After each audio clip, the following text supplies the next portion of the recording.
No one ever said it would be easy. Pioneering comes with a lot of responsibilities.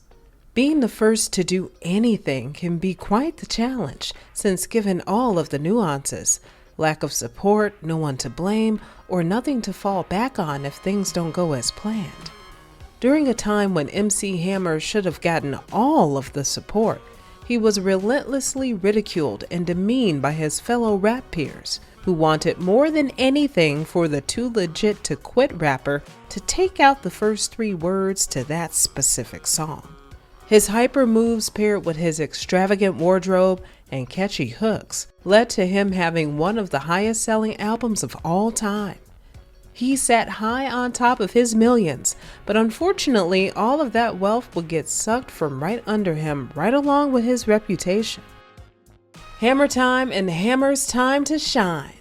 Who would have thought a pair of parachute pants would be considered a pop culture staple for decades to come, all thanks to an up-tempo dance track and dance-eccentric music video? When Hammerman came roaring in, kicking off the decade with his chart-topping "You Can't Touch This," soon enough we'd all be hitting the Hammerman jig.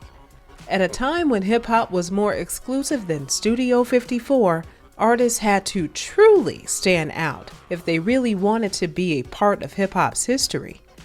Although MC Hammer concocted the perfect formula to boost his overall fame, the mixture didn't sit well with the genre's top sellers and underground rappers alike.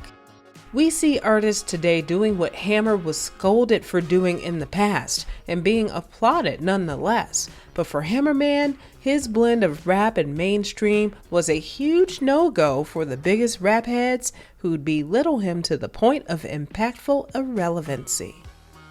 From rags to riches and rags again, MC Hammer, or Stanley Burrell, knew he was destined to be in the creative field somehow. It would be at Oakland Coliseum's parking lot where he'd get a taste of entrepreneurship by selling stray baseballs. Bootleg Park Entertainment had also been on his hypothetical resume, where a then 11-year-old Stanley would often show off his energetic dance skills, accompanied by an unknown beatboxer. When Oakland Athletics team owner spotted him mid-jive, he scooped a young Hammer right on up and offered him a job as the team's bat boy, which would later be given to his younger brother Lewis, with Stanley taking on the role as the team's young assistant and informant. It'd be team member Reggie Jackson, as well as Milwaukee Brewers' Pedro Garcia, who claimed to have given Stanley the nickname Hammer due to his resemblance to pro baseballer Hank Aaron, whose nickname was the Hammer. After serving on the team for a few years, Hammer went on to form his own Christian rap group, deemed the Holy Ghost Boys. The group did exceptionally well, but Stanley wanted more and decided to do his own thing solo dolo. Small venues were his home away from home, often showcasing his skills with hopes of being discovered. The discovery was stagnant, so Hammer took it upon himself to start his own independent label, Busted Productions, after borrowing $20,000 from former Oakland A's baseball players Mike Davis and Dwayne Murphy.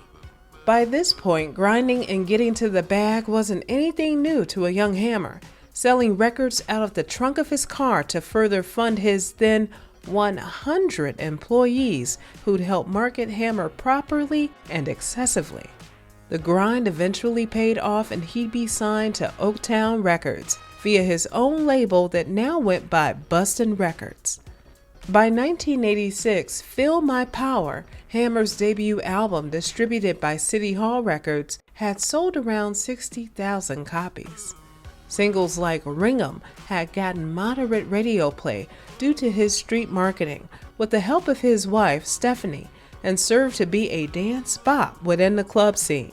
His follow-up track, Let's Get It Started, got some ish started to say the least thanks to its bold call-out of fellow East Coast rappers like LL Cool J, Dougie Fresh, and DJ Run. 7 days a week rehearsals on top of rehearsals would land Hammer his biggest break yet. It'd be during a performance at an Oakland nightclub that he'd be spotted by a record executive who'd sweep him off his feet, offering him a multi-album contractual deal with Capitol Records. Reissuing his first record, now under Capitol, his first album went multi-platinum, selling over 2 million records. Nevertheless, Hammer just wasn't fully satisfied with his sound, which then came the musical metamorphosis he'd endure, transitioning to a more pop rap-infused signature that OG rap heads weren't here for. His upbeat choreography within his performances was a shoe-in for the general mainstream audience who were obsessed with the Hammer's productions. Leaving it all on the stage each and every time, his popularity was steadily climbing, but the respect he got from his rap peers began steadily decreasing.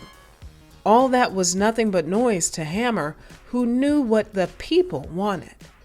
Something different that steered away from the traditional rap style, more palatable.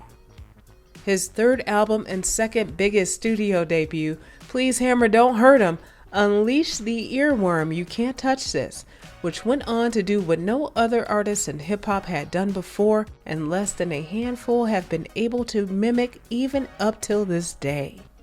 With the overall album selling well over 18 million copies, Please Hammer Don't Hurt 'Em became the first hip-hop album ever to reach diamond status, and has gone on to become one of the highest-selling hip-hop albums of all time, staying at number 1 on Billboard's Hot 200 for a total of 21 weeks.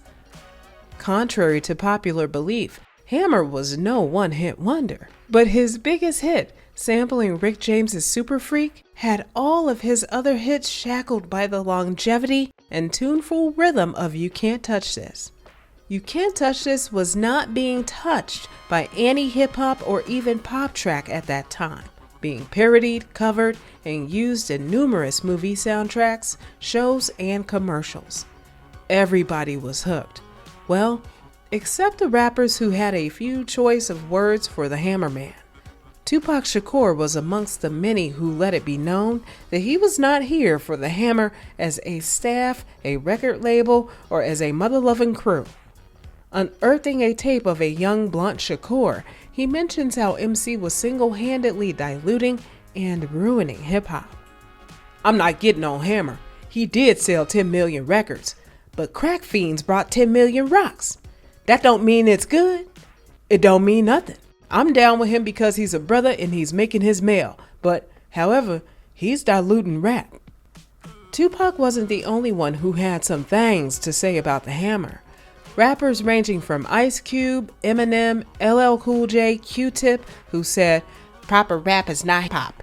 If you call it that, then stop," on his Check the Rhyme track, and Digital Underground, who went as far as to put a picture of Hammer inside of their Sex Packets albums while referring to him as a derelict.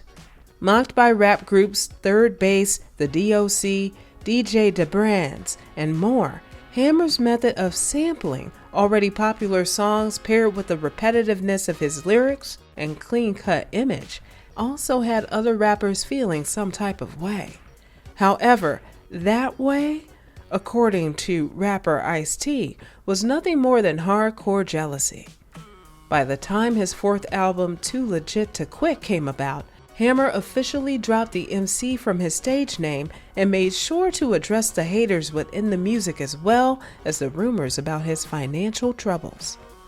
It peaked in the top 5 of Billboard's Hot 200 and spawned the hit Addams Groove, which appeared on the Addams Family motion picture soundtrack. He may have had the OGs and future OGs player hating, but let's not get it twisted. Hammer still had the support of many artists, many who featured in his Too Legit to Quit music video, ranked as one of the most expensive videos ever made. Expensive? Yes. The lamest? Also yes, according to fan-voted polls via networks like MTV. The Too Legit to Quit hand gestures, however, became a popular dance trend. Setting out on a high-profile tour with his 200 and something plus employees on board in early 1992, he'd rack up Boys to Men for his opening act. The tour, in true Hammer fashion, was off the chain, but unfortunately it would be cut short due to the very thing folks were getting on him about: financial issues. If you thought 200 plus crew members was a lot, financing them, along with the wants of material possessions, including a $12 million mansion he later renovate for $30 million, try a 17-car parking garage, bowling alley, basketball court, baseball field, recording studio, movie theater, tennis courts, and 2 swimming pools, one being in the shape of his signature hammer pants. Oh, you thought it was over? Italian marble flooring, golden gated plates, private jets, racehorses, statues, and the whole shebang had taken up a large sum of his wealth. He was living la vida loca as well as the fast life, doing fame and wealth right, but failed to place them in the right hands. After playing Wolf of Wall Street and his last album not selling like his previous's due to him straying away from the pop rap image that he was known for, he'd file for bankruptcy less than a decade later, selling his dream mansion for only a fraction of what he'd originally bought it for before retransitioning back to his gospel roots and becoming a preacher while hosting the Christian ministry program MC Hammer and Friends. Despite publicly coming for his jugular on national television, MC Hammer had actually signed to Death Row Records in the year 1995, whilst Tupac was dominating not only the label and soon enough the rap scene. This is where the two would bury the hatchet, forming a great business bond and an even better friendship. Tupac wrote the song Unconditional Love, as well as many other songs for Hammer's Death Row debut, which never did see the light of day. That old beef may have turned into quash, but after years of military and charitable-inspired albums, MC Hammer took a whack at no other than the Hove himself. After Jay-Z slick dissed him in the Swizz Beatz and Kanye collab track So Appalled, Hammer laid all hands on deck, taking to his Twitter to declare Jay the Antichrist. The power of Christ compels you. Jay's verse, unlike Hammer, 30 million can't hurt me, was not sitting well with Mr. Burrell by any means, and he swore to his millions of followers that he could prove that Jay worships the devil. When word got back to Jay, he was taken aback and told listeners that he didn't know Hammer's financial woes were off the table, but that there were no hard feelings on his end. Despite his financial troubles having been dragged through the mud more than a Jeep Wrangler, Baroque Hammer was not. He provided filmmaker Justin Lin the funds for his film Better Luck Tomorrow after sending Hammer the screenplay solely because he wanted to help out a fellow creator, something he's been known to do all throughout his career.